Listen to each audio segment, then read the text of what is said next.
안녕하세요. 오늘도 사연살롱을 찾아주셔서 감사합니다. 40대 후반의 여성이에요.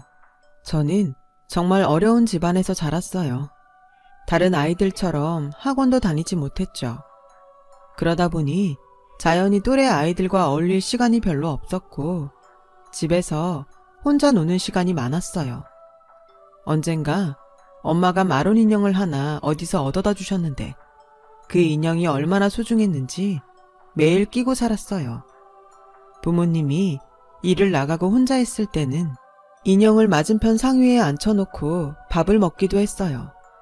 인형은 제게 제일 좋은 친구였어요. 한 번은 옷이 뜯어졌는데 엄마가 집에 안 계셔서 어쩔 줄 모르고 발을 동동거리고 있었더니 옆집 할머니가 옷을 꿰매주셨어요. 저는 그날 할머니한테 바느질하는 걸 배웠고 그게 너무 재미있어서 조각천을 모아서 인형 옷을 만들기 시작했어요. 처음에는 서툴고 엉망이었지만 하나 둘 만들수록 실력이 늘어서 나중에는 제법 괜찮은 옷들을 만들 수 있었어요. 옷 만들기에 흠뻑 빠져서 학교에서 돌아오면 천을 얻어다가 인형한테 옷을 만들어서 입히는 데에 열중했어요. 그러다가 제가 고1 때 집에 어려움이 닥치게 됐어요. 아버지가 갑자기 쓰러져서 입원을 하게 되셨어요. 중학교 때까지는 아무리 어려워도 제가 학교 다니고 용돈 받는 게 힘들 정도는 아니었는데 아버지가 입원하신 다음부터는 전과는 비교도 안 되게 어려워졌어요. 저는 당장에 학교를 그만두고 일자리를 찾겠다고 나섰지만 엄마가 엄청 말리며 반대하셨어요. 요즘 세상에 대학도 아니고 고등학교를 그만두면 뭘 해먹고 살려고 그래. 절대 안 돼. 엄마가 어떻게든 해볼 테니까 무조건 학교 다녀. 어릴 때부터 학원 하나 제대로 보내본 적 없는 것도 미안한데 학교까지 그만둔다고 하면 엄마 진짜 못 살아. 아빠 아프신 건 어쩔 수 없는 거야. 그러니까 그 짐을 네가 지려고 하지 마. 알았어? 라는 간곡한 말에 저는 학교를 계속 다녔어요. 엄마가 밤낮으로 일을 하며 아버지 병간호를 했지만 아버지는 다시 일어나지 못하시고 몇 개월 후 돌아가셨어요. 엄마는 장례식 내내 서럽게 많이 우셨지만 그 이후에는 한 번도 눈물을 보이지 않으셨어요. 민영아, 너 마음 단단히 먹고 공부해. 내가 대학은 자신이 없어. 네가 벌면서 다녀야 될지도 몰라. 그래도 어떻게든 고등학교는 끝내게 해줄 거야. 절대 다른 마음 먹지 말고 학교 다녀야 돼. 사실 아버지 병원비 때문에 집에 빚이 많아서 저는 정말 학교를 관둘 생각을 하고 있었어요. 엄마가 그걸 눈치채셨는지 몇 번이고 다짐을 받으시더라고요. 그 이후 엄마는 악착같이 일을 하셨어요. 저도 엄마 뜻에 따라 학교를 열심히 다녔어요. 공부를 잘하는 편은 아니었지만 그래도 중상위권은 됐어요. 하지만 어정쩡한 대학을 가는 건 아니다 싶더라고요. 저는 하루라도 빨리 돈을 벌어서 엄마의 부담을 덜어드리고 싶었거든요. 그래서 고등학교를 졸업하고 바로 동대문 시장 안에서 수선을 주로 하는 의상실에 취직을 했어요. 워낙 옷 만드는 걸 좋아해서 그쪽 일이 하고 싶었고 잘할 수 있을 거라는 자신도 있었어요. 저는 옷을 수선하거나 예전 옷을 요즘 스타일로 고치는 걸 배웠어요.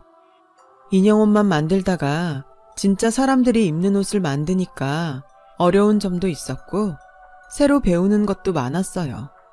홈질이나 휘겁치기도 다시 배웠는데 사장님은 제가 손이 빠르고 금방 익힌다고 좋아했어요.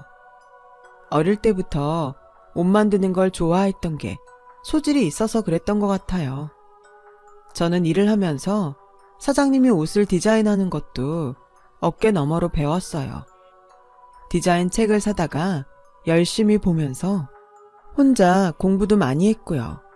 그리고 밤을 새워 하나씩 제 옷을 만들어 보았어요. 처음에는 시간이 정말 많이 걸렸는데 그렇게 하다 보니 나중에는 점점 빨라지더라고요. 어느 날 제가 만든 코트를 입고 갔더니 사장님이 괜찮다고 하시더라고요. 민영씨, 우리 이거 만들어서 팔아볼까? 여기까지 살아오는 사람은 많지 않을 테니까 하나만 걸어놓고 몇 개 만들어서 옷가게에 줘보자. 정말요? 너무 좋긴 한데 제가 만든 옷을 살 사람이 있을까요? 내가 팔자고 하면 되는 거야. 여기서 내 짬밥이 20년이야. 옷 보는 안목도 없겠어? 그냥 몇 벌만 만들어서 시험해보자는 거니까 부담 갖지 마. 사장님의 설득에 저는 그러자고 했고 제가 만든 옷을 한쪽에 걸어놓게 됐어요. 그리고 며칠 후 옷 도매 가게에서 연락이 왔어요.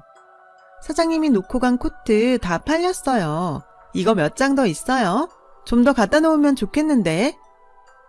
그 말에 사장님은 의상실에 걸어놨던 코트를 바로 갖다 줬고 저도 옷을 몇 장 더 만들었어요. 그렇게 제 옷이 가게에서 팔리기 시작했죠. 사장님은 아예 자기와 계약을 하고 일하자고 하셨어요. 민영씨, 옷 만드는 센스가 있어. 나랑 같이 해보자. 응? 내가 여기 오래 자리 잡고 있어서 가게들 뚫는 건 금방이야. 저도 제 옷이 팔리는 게 너무 기뻤고 재미도 있어서 그렇게 하겠다고 했어요. 더 예쁘고 편한 옷을 만들기 위해서 서점에 가서 외국 패션 잡지들이며 옷 만들기 잡지들을 사와서 열심히 보며 연구를 했고요. 그렇게 공부하며 옷을 만들다 보니 어떤 옷들은 잘 팔리고 어떤 옷들은 안 팔리는 게 있더라고요.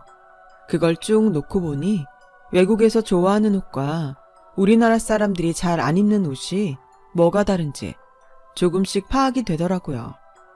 저는 비록 대학에서 정식으로 공부는 하지 못했지만 현장에서 부딪혀가며 익힌 감각과 실력으로 보세 쪽에 점점 많은 수의 옷을 내놓게 되었어요. 옷 주문량이 많아지자 사장님은 공장을 수소문해서 옷을 맡기기로 하셨어요. 엄마도 제가 빠르게 자리를 잡아가자 많이 좋아하셨죠. 대학 안 간다고 할 때 마음이 너무 아팠는데 그래도 네가 좋아하는 일 하면서 잘 되니까 엄마가 마음이 좀 놓인다. 기특하고 장하다 내 딸. 엄마, 이제 그런 생각 안 해. 나 진짜 괜찮아. 난 얼른 빚 빨리 갚고 싶어. 저는 정말 열심히 했고 5년 후에는 사장님한테서 독립을 하게 됐어요. 빚도 굉장히 많이 갚았고요. 저는 직원 넷을 두고 옷을 만들었고 옷도 정말 잘 팔렸어요. 28이라는 젊은 나이에 사장님 소리를 듣게 됐죠. 그 무렵에 남편을 만났어요. 그 사람도 동대문 도매시장에서 여성 옷을 납품하는 사람이었어요. 같은 일을 하다 보니 시장에서도 자주 보게 됐고 그게 자연스럽게 만남으로 연결됐어요. 그 사람은 대학을 졸업하고 일반 회사를 다니다가 엄마가 하시던 옷공장을 물려받아서 하게 됐다고 하더라고요. 말이 공장이지 재래시장에서 좀 규모가 큰 건물의 한 층을 빌려서 미싱 여러 대를 놓고 옷을 만드는 소규모이긴 했어요.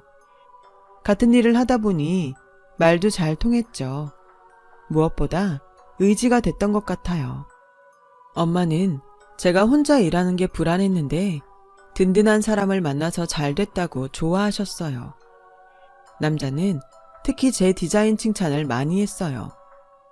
민영 씨는 정말 감각 있는 것 같아요. 대학 나온 사람들보다 훨 나아요. 진짜 어떤 회사는 보면 무슨 디자인을 저렇게 해놨나? 내가 해도 이거보단 낫겠다. 그런 마음 드는 게 있거든요. 이런 건 아무리 배워도 재능 있는 사람을 못 이기는 것 같아요. 저도 나름 열심히 하고 공부도 많이 했어요. 성욱 씨 말처럼 대학을 나온 건 아니지만 그래서 더 열심히 한 것도 있죠. 재능이 있다기보다 제가 좋아해서 더 잘하고 싶어서 노력한 거예요. 라고는 했지만 절 칭찬해주는 게 속으로는 기뻤어요. 저와 남자는 8개월 정도를 만나다가 결혼을 약속하게 됐고 양쪽 집에 인사를 드리고 상견례를 했어요. 남자도 아버지가 돌아가시고 어머니만 계신다고 했어요. 상견례에서 남자 어머니는 제가 마음에 든다는 얘기를 계속 하시더라고요. 제가 듣기 민망할 정도로 칭찬을 하셨죠. 어쩜 저렇게 우리 집에 딱 맞는 며느리감이 나타났는지 자다가도 신기해서 일어난다니까요. 집안 사정도 양쪽 집이 비슷해서 더 천생연분 같아요. 따님을 어쩜 저렇게 똑똑하게 키우셨어요. 부족한데 예쁘게 봐주셔서 감사해요. 살면서 잘 지도해 주시고 계속 잘 봐주세요. 저도 임서방 아들이라고 생각하고 잘할게요. 그렇게 분위기 좋은 만남을 끝내고 결혼 준비가 착착 진행됐고 저와 남자는 가을에 결혼식을 올렸어요. 결혼하고 얼마 되지 않아서 남자는 제 사업과 자기 사업을 합쳤으면 좋겠다고 하더라고요. 그것도 나쁘지 않은데 당신 공장은 다른 데 옷들 하고 있잖아. 그럼 우리 거 옷 나오기가 힘들지 않겠어? 당장은 그럴지 몰라도 멀리 생각하면 그게 더 좋을 것 같아서 어차피 같은 일을 하는데 우리 공장에서 당신 옷 만드는 게 더 좋지 않아? 서로에게 이득이 될 것 같은데. 그래도 저는 덥석 좋다는 말이 나오질 않더라고요. 우선 우리 옷을 얼마나 잘 뽑아내는지 봐야 했어요. 제가 독립해서 나올 때 지금 공장을 섭외하려고 굉장히 노력을 했고 그만큼 신뢰가 쌓인 관계였기 때문에 쉽게 옮기겠다는 말을 할 수도 없었고요. 이런 말해서 미안한데 그래도 우리 옷을 샘플로 만든 걸 봤으면 좋겠어. 당신도 알다시피 이건 사업이잖아. 내가 지금 공장 사장님하고 계약을 해지하고 당신 공장으로 옮길 만큼 남편 공장의 옷을 잘 뽑는다고 보여줘야 될 것 같아. 뭐 당신 생각도 이해는 해. 그쪽에 해약하자는 게 어렵긴 하겠지. 그래도 샘플을 보겠다고 하니 기분이 좋지는 않네. 라며 볼멘 소리를 하더군요. 사실 남편 공장은 규모도 작았고 저희는 옷을 한 번에 많이 뽑아내야 되는데 그런 많은 양을 해보지 않았을 게 분명했어요. 저는 저대로 사업 얘기니까 확실히 하자는 건데 그걸 서운해하는 남편이 좀 이해가 되지 않았어요. 남편은 이 일을 시어머니한테 얘기했고 시어머니는 바로 저한테 집으로 오라고 하시더라고요. 너 부부가 뭐니? 일심동체라고 하잖아. 결혼을 했으면 당연히 남편 공장으로 옮겨야 되는 거 아니니? 뭐? 샘플을 만들라고? 나 참 기가 막혀서? 우리 성욱이네. 니네 같은데 옷 샘플이나 만들어야 되는 그런 공장 아니야. 내가 그 공장을 어떻게 키워서 물려줬는데? 지금 그거 너 나도 모욕하는 거야? 어머니, 그 뜻이 아니고요. 저도 계약한 공장 사장님한테 명분이 있어야 되잖아요. 그리고 성욱 씨 공장이 저희처럼 한 디자인 많이 뽑는 거 안 해본 거 사실이라서 저로서는 확인이 필요해요. 어머, 얘 말하는 것 좀 봐. 그러니까 전에 공장에 보여준다는 것도 말뿐인 거고 결국 네 마음에 들어야 된다 그 소리 아니야. 얘가 진짜 우리를 뭘로 보고 이런 말을 하는지 모르겠네. 막말로 네가 정식으로 디자인을 배웠어? 의상학과를 나왔어? 시장 바닥에서 주먹구구식으로 배운 주제에 누굴 가르치려고 들어? 이래봬도 나 젊을 때엔 한가닥 하던 양장학원 출신이야. 이거 왜 이래? 성욱이는 경영학과 나와서 의상도 따로 공부했다. 객관적으로 봐도 누가 더 잘하겠니? 안 그래? 라며 저한테 모멸감을 주는 말도 서슴지 않았고 그날 이후로 남편도 시어머니도 저를 없는 사람 취급했어요. 저는 결국 남편 뜻대로 해주겠다고 했어요. 결혼한 지 얼마 안 돼서 더는 싸우고 싶지 않았거든요. 남편과 시어머니는 신이 나서 공장 이름도 제 브랜드 이름으로 바꾸고 본격적으로 저희 옷을 만들기 시작했어요. 한 가지 디자인을 여러 사이즈로 대량 생산하는 걸 안 해봤던지라 공장 사람들이 힘들어하는 게 보였지만 차츰 적응을 하더라고요. 저는 거의 매일 2시간 정도밖에 못 자고 일일이 옷을 검수했어요.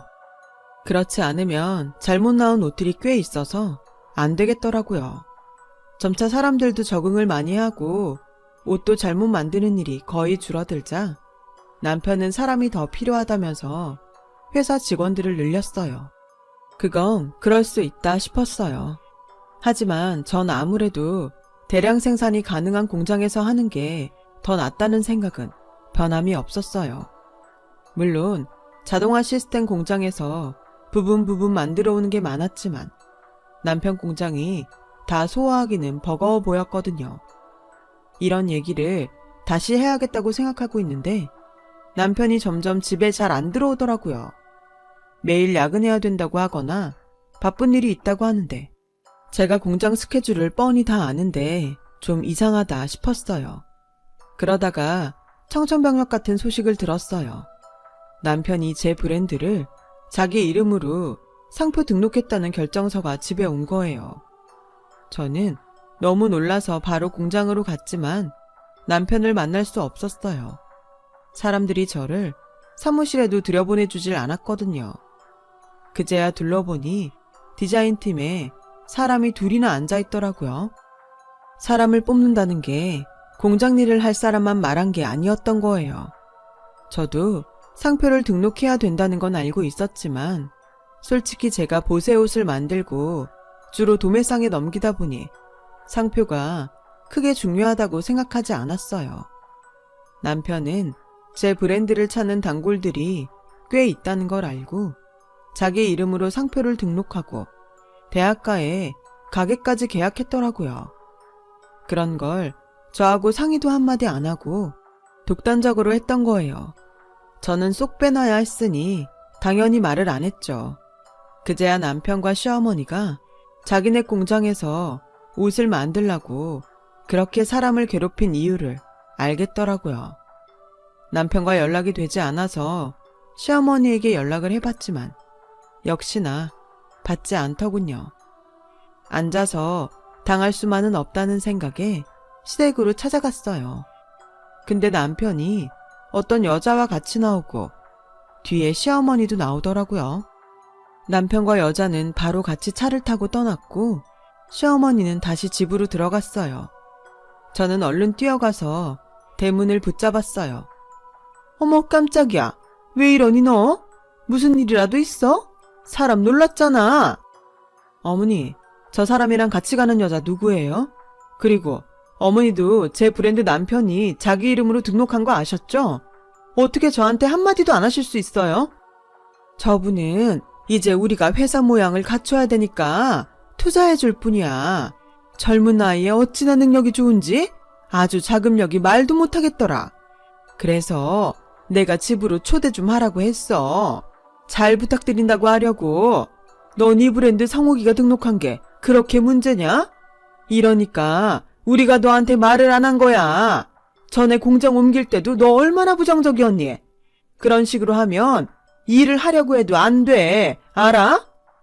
라더니 그대로 대문을 쾅 닫고 들어가 버렸어요. 제가 아무리 초인종을 누르고 전화를 해도 시어머니는 나오지 않더라고요. 남편도 제 연락을 받지 않았고요. 그리고 며칠 후에 남편이 제가 의부증이라고 못 살겠다며 이혼 서류를 보내더군요. 남편이 일하는 걸 일일이 감시하려고 하는 사람과 못 살겠다고요. 저는 완전히 당했다는 걸 깨달았어요. 처음 만날 때부터 의도적이었던 건 아닐까 하는 생각도 들었죠. 그건 저 혼자 생각이었지만 언젠가부터 두 사람 마음이 변한 건 확실했어요. 저는 이혼을 하고 친정으로 돌아왔고 엄마는 저보고 다시 시작할 수 있다며 격려해 주셨어요. 우리가 얼마나 어려운 순간들을 많이 넘기고 여기까지 왔니? 이것도 이겨낼 수 있어. 그리고 민영이 너 능력 있어. 걱정하지 마. 저는 그 말에 용기를 내서 다시 시작했어요. 엄마는 제가 옷을 만들 수 있는 작업실을 마련해 주셨어요. 저는 옷을 만들어서 전에 같이 했던 사장님께 보내드렸고 사장님은 자기네 옷을 팔면서 제 옷도 매대에 같이 놓아주셨어요. 그것만도 너무 감사했죠. 하지만 저는 다른 방법도 생각해야 되겠다 싶었어요. 그때 인터넷 쇼핑몰이 인기가 많아지고 있어서 저도 인터넷에서 옷을 팔아봐야겠다고 생각했어요. 그래서 프리랜서 웹디자이너를 소개받아서 홈페이지를 만들고 모델 지망생들에게 일당을 주며 옷 사진을 찍어 올렸어요. 몇 개월은 거의 수익이 나지 않아서 포기를 해야 되나 싶었는데 제가 만든 옷을 입어본 사람들이 하나 둘 다시 찾아주었고 그러면서 입소문이 나기 시작했어요. 저는 더 공격적으로 여기저기 온라인 마케팅을 했습니다. 비용도 만만찮게 썼었죠. 혼자 밤을 새가며 일을 했어요. 그러다가 어떤 사람이 블로그에 제가 만든 옷을 입고 올렸는데 그게 반응이 좋아서 더 많은 사람들이 쇼핑몰에 가입을 했죠. 그렇게 쇼핑몰은 인기가 많아졌고 저는 직원들을 고용해서 세계적으로 운영을 해나갔어요. 저희 쇼핑몰에서 액세서리와 구두를 팔고 싶다는 동대문 도매상분들이 있어서 그분들과도 계약을 맺었죠. 엄마 말씀대로 저는 다시 일어났어요. 이렇게 보면 금방 쑥쑥 큰 것 같지만 어려움도 있었고 혼자서 마음고생도 꽤 했어요. 전 남편에 대한 배신감도 컸죠. 그래도 모든 걸 다 이기고 또 해냈다는 사실이 너무 기뻤어요. 쇼핑몰이 안정적으로 접어들기까지 꽤 오랜 시간이 걸렸어요. 그러던 어느 날 엄마와 교회로 식사를 하러 갔는데 거기서 뜻밖의 사람을 만났어요. 전 남편이었는데 그 사람이 거기서 허드렛 일을 하고 있더라고요. 저는 알고도 못 본 척했지만 엄마는 너무 놀라서 아는 척을 하셨더라고요. 그 바람에 전 남편도 저와 엄마를 알아봤고 저희 쪽으로 오려고 하지 않더라고요. 그날은 그렇게 그냥 헤어졌어요. 저는 이게 어떻게 된 일인지 궁금해서 전 남편에 대해 알아봤죠. 그랬더니 1년 전에 회사가 부도나서 문을 닫았고 빚을 잔뜩 졌다는 거였어요. 투자를 했다던 여자는 남편과 결혼해서 살다가 회사가 위험해질 때쯤 속았다며 이혼 소송을 하고 자기 돈을 다 빼서 집을 나갔다고 하더군요.